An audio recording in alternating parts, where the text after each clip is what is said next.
Hi, I'm Robert. Welcome to my channel. This is a reading of my latest book, My Nineveh, The Cross Between Psychedelics and the Church. It is available now on Amazon. If you like this work and would like to support me, please like and subscribe, and consider purchasing a copy from the link in the description below. Chapter 8, Metaphysical Shift. In the months that followed this experience, I began to have insights into my own nature and the nature of reality that inverted my former ideas of how the universe is constructed. It was readily apparent that both science and Christianity had no framework to even begin to understand what I had experienced. The closer of the two was Christianity, and I saw parallels to the experiences of Moses and the prophets. But I also knew that because this was induced by psychedelics, the Christian church would be unable to hear the message. It would be written off as the ravings of a druggie, not received as any authentic mystical experience. What do you mean, you are God? For the scientist, there is no God, and for the Christian, only Jesus is God, and anything else is blasphemy. It didn't take me long to realize that I needed a new perspective, a new finger to point at the moon, and that I would have to look into the ideas coming out of the Eastern traditions of Buddhism and Hinduism for some clarity. It wasn't that the Bible didn't have the stories that all pointed to this reality. Rather, Christianity has been so beaten up over the past century with the trials of this world that it had lost this mystical connection to the divine. The church has the map, but its competent map readers are few and far between. When was the last time you met a mystic in the pews? The tricky part about these sorts of mystical experiences is that they are ineffable, beyond language and comprehension by the human mind.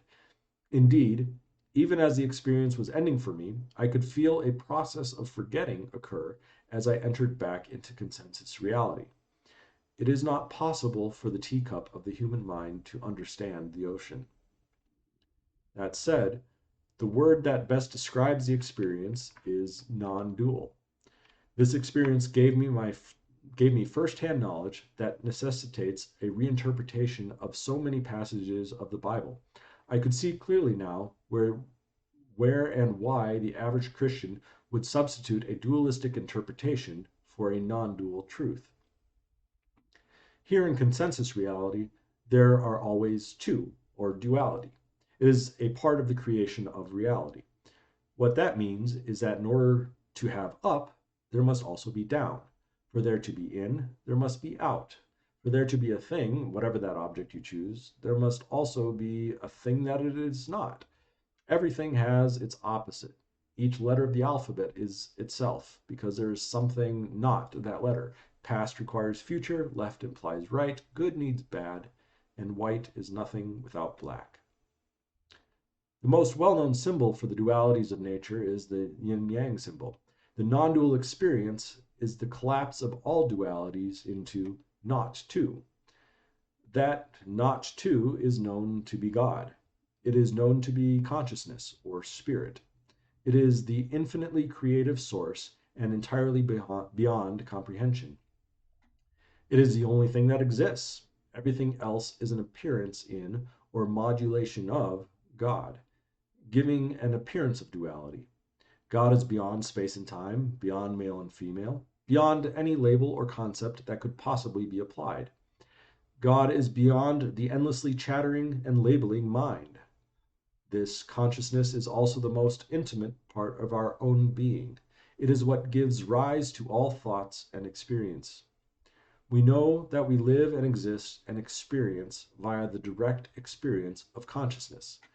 It is that which we live and move and have our being. Metaphysically, this experience changed me from a materialist into an idealist. The idealist map of reality is almost the inverse of materialism.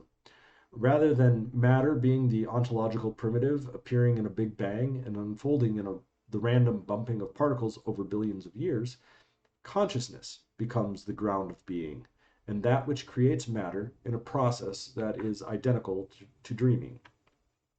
This new perspective is counterintuitive at first, but it solves many of the issues that scientific materialism runs into, while also preserving science.